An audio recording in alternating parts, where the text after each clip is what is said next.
Za sodelovanje na festivalu Davja smo se odločili že vsa leta, to je že tretje leto sodelujemo, ker se nam zdi, da je to najbolj kvalitetni festival, kjer se lahko predstavijo v bistvu alternativne oblike medicine oziroma predstavniki celostnega zdravljenja.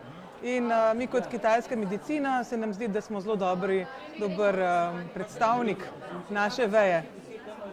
Torej na festivalu velikokrat predavamo, predstavimo praktične zadeve, ki se tičejo kitajske medicine, tako da slušatelji lahko nekaj domov odnesejo, da si recimo lahko doma pomagajo, vejo, kje pritiskati določene točke in to uporabljajo potem za prehlad ali za preventivo. Sicer pa na sami stojnici izvajamo diagnostične preglede. Diagnostika v kitajski medicini je zelo pomembna, delamo puls diagnostiko, jezik diagnostiko in pa tukaj predstavljamo vse naše ostale storitve, to so akupunktura, zelišča, tojna terapevtska masaža.